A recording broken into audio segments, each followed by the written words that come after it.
Hello everyone. मैं मिथुन सिंह स्वागत करता हूं आप सभी का। आशा करता हूं आप सभी बहुत अच्छे होंगे। केवीएस की करंट अफेयर्स की क्लासेस भी चल रही है। कंप्यूटर की क्लास के बारे में आज हम लोग बात करेंगे। सबसे पहले विनर्स के नाम की अनाउंसमेंट मैं कर देता हूं। जिन लोगों ने क्वेश्चन ऑफ द डे का सही सही आंसर करा है, इन सारे लोगों को टोकरी भर के बधाई। ये एग्ज़ाम में केवीएस के एग्ज़ाम में क्वालिफाई करके टीचर बने और देश को आगे लेकर जाए। अगर आप भी अपना नाम यहाँ पर देखना चाहते हो तो नीचे कमेंट सेक्शन में यहाँ से आपको 3 क्वेश्चंस दिखाई दे रहे होंगे। इन 3 क्वेश्चंस का आंसर आप लोगों को नीचे कमेंट सेक्शन में बताना है। जो लोग भी सही आंसर देंगे उनका नाम अगले वीडियो में आएगा। तो चलिए शुरू करते हैं वेरी फर्स्ट क्वेश्चन के साथ। Hide option is present in, आपको बताना है हाइड ऑप्शन जो है ना वो MS एक्सेल 2019 यानी कि 2019 के रिबन बार में कहाँ पे प्रेजेंट होता है, आपको बस ये बताना है। क्या वो इंसर्ट वाले ऑप्शन में दिखेगा, व्यू वाले ऑप्शन में दिखेगा, फाइल या फिर डेटा वाले ऑप्शन में दिखेगा। तो देखिए, अगर आप इंसर्ट वाले ऑप्शन में देखोगे तो यहाँ भी आपको नहीं मिलेगा, डेटा और फाइल वाले ऑप्शन में भी आपको नहीं दिखेगा। आई रिपीट कि आप लोग के पास अगर लैपटॉप है या फिर आप इसे एक्सेस कर सकते हो किसी के यहाँ से जाकर, तो MS एक्सेल 2019 एक बार ओपन कर लेना और जैसे ही आप उस पर व्यू क्लिक करोगे ना तो आपके सामने जो है हाइड का ऑप्शन दिख जाएगा। मैं कोशिश करता हूँ, पिक्चर तो ब्लर ही आएगी, कंप्यूटर वाले स्क्रीन से स्क्रीनशॉट लगाना थोड़ा सा मुश्किल होता है, फिर भी आप यहाँ से एक बार देख सकते हो। ये जो है ब्लर आपको दिख रहा होगा। राइट आंसर क्या हो जाएगा? Option number 2, view is the right answer. चलिए आगे बढ़ते हैं अगले क्वेश्चन की ओर। VGA, आपको बताना है VGA का फुल फॉर्म क्या है। अब आप बोलोगे VGA तो मैंने कहीं सुना नहीं है, कभी देखा नहीं है। तो देखिए, अगर आपके पास लैपटॉप या कंप्यूटर है तो आपने एक्चुअली डेस्कटॉप होगा तो आप इसे आसानी से समझ जाओगे कि ये क्या है। आपने ज़रूर इसे देखा होगा। और जब आप CPU को मॉनिटर के साथ जैसे ही कनेक्ट करते हो ना तो आपको इन तारों की ज़रूरत पड़ती है। यहाँ से फोटो देख लो, आपको समझ में आ जाएगी मैं किस तारों की बात कर रहा हूँ, किस तरह के वायर की बात कर रहा हूँ। तो देखिए, इसे फुल फॉर्म में क्या कहा जाता है? अब ये क्वेश्चन आ गया ना। फुल फॉर्म में इसे कहा जाता है वीडियो ग्राफिक्स अरे। वीडियो ग्राफिक्स अरे, ऑप्शन नंबर कौन सा दिख रहा है आपको? वीडियो ग्राफिक्स अरे देखिए यहाँ पे ऑप्शन नंबर ये रहा, ऑप्शन नंबर 3, यानी कि 3 के साथ आपको जाना था। फोटो में भी आपने देख लिया। चलिए आगे बढ़ते हैं।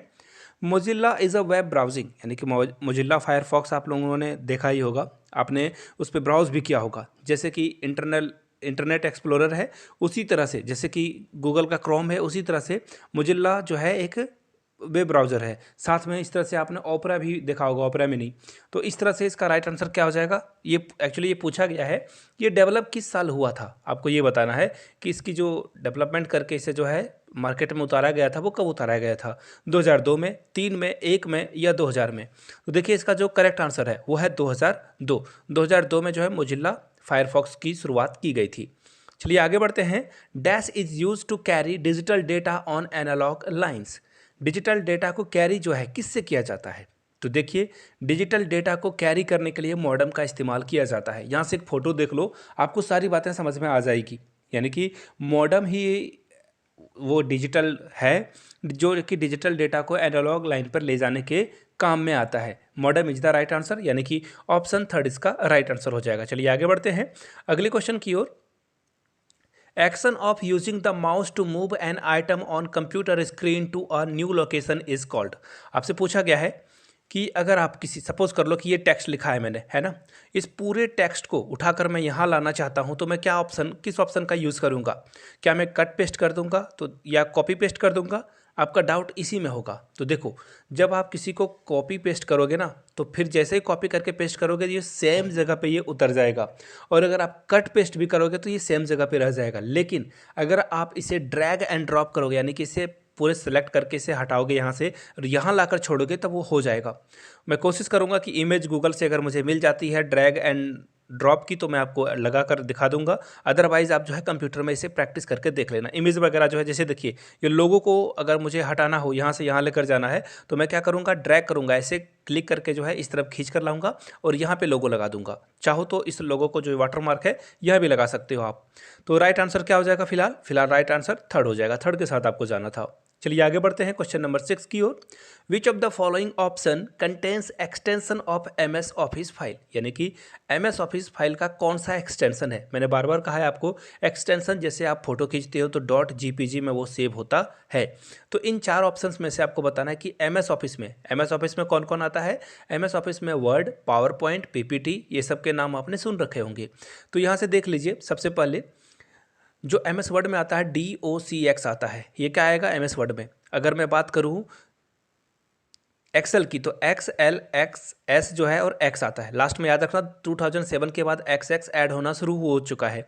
और PPT में PPTX हो जाएगा, यानी कि X जो है 2007 के बाद से लगने शुरू हुए हैं। तो यहाँ पे जो ऑप्शन है आपका कौन सा करेक्ट है, तो देखिए ऑप्शन 2 करेक्ट है। कभी भी आपने अभी भी जो है PDF वगैरह सेव कर रखा होगा तो कभी भी PDF में X आता है क्या, नहीं आता है ना। तो ये ऑप्शन क्या है, इनकरेक्ट है, यानी कि ऑप्शन A के साथ आपको नहीं जाना था, ऑप्शन 2 के साथ आपको जाना था। चलिए हम लोग बढ़ेंगे अगले क्वेश्चन की ओर।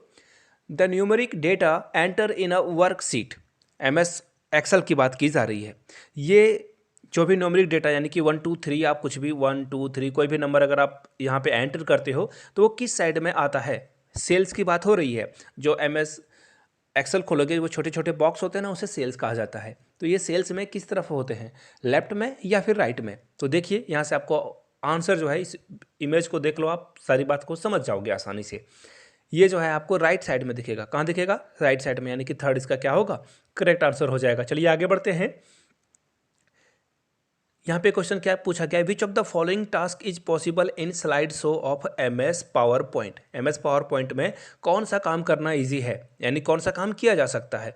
आप किसी वेबसाइट को ब्राउज कर सकते हो, बिल्कुल कर सकते हो। अगर आप हाइपर लिंक एक्टिवेट कर देते हो तो ब्राउज को एक्सेस कर सकते हो।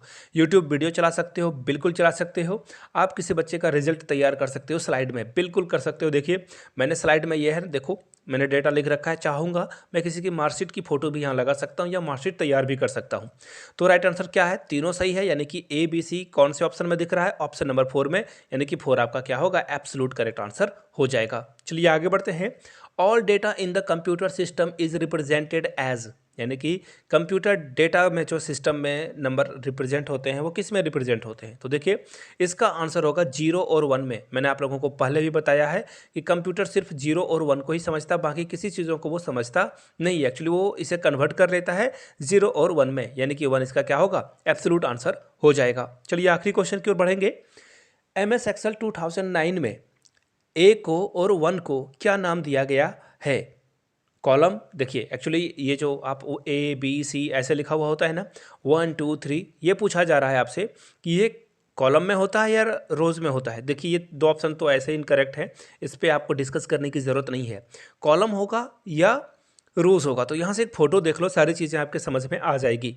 कॉलम में आपको क्या दिख रहा है, कॉलम में आपको दिख रहा है ABC। इसी तरह से रोज़ में आपको क्या दिख रहा है, 1 2 3। राइट आंसर क्या होगा, ऑप्शन नंबर 1।